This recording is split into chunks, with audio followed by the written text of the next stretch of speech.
Welcome to Pegasus Bridge in Normandy. In this video we're going to do a walk around the bridge and the monuments in the immediate vicinity and share some facts and tidbits.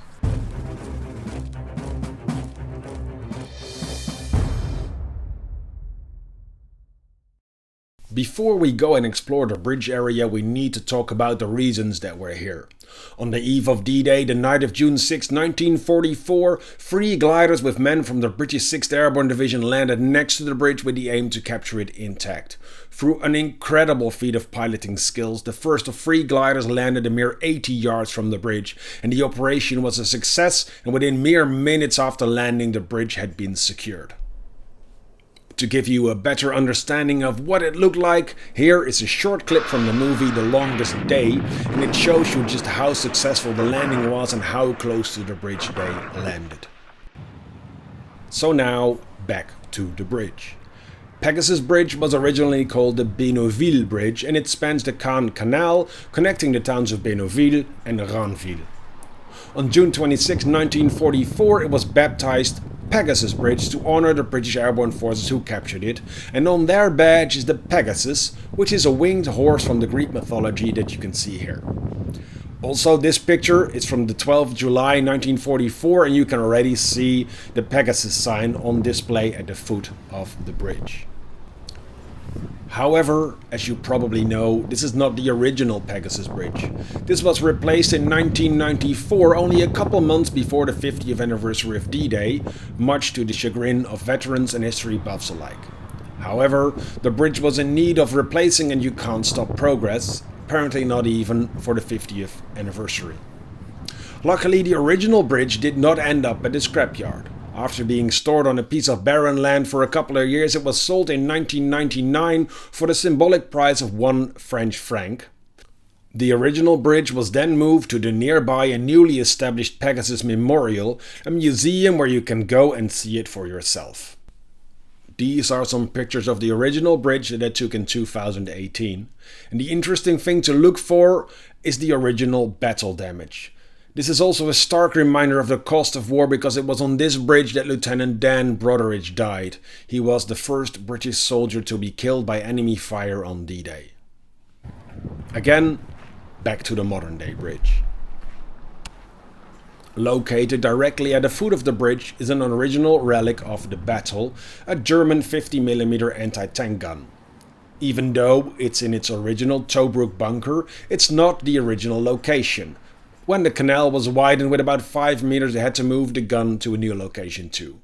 And on this picture from 1944, you can just about see the gun next to the bridge. The esplanade next to the Caen Canal is named after Major John Howard. He commanded D Company of the Oxfordshire and Buckinghamshire Light Infantry, usually referred to as the Ox and Bucks. And it was they who were tasked with taking the Bénouville Bridge in the opening minutes of D-Day. We are now approaching the first of the 3 markers which are placed on the exact location where the gliders came to rest. The plaque on the first marker gives us the exact time the first glider landed as 00:16 hours. This glider was piloted by Staff Sergeants Walworth and Ainsworth, and during landing the nose of the glider had buried itself so deep in the thick barbed wire that the pilots, still strapped into their seats, were thrown out of the cockpit and became the first Allied soldiers to set foot on D-Day, although they were unconscious. The glider carried the 28 men from Lieutenant Dan Brotheridge's platoon, and also Major Howard, whose bust is placed next to the glider marker. As you can see, it looks exactly like the man himself, so the artist did a good job.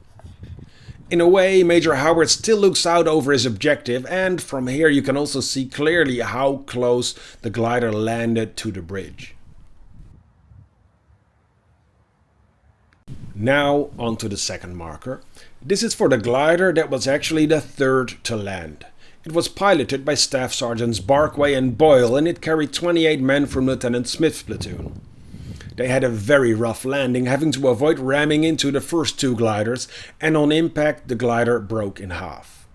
It came to a stop at the edge of a large pond, and Lance Sergeant Fred Greenhalgh was knocked unconscious and thrown out of the glider into the pond, where he unfortunately drowned.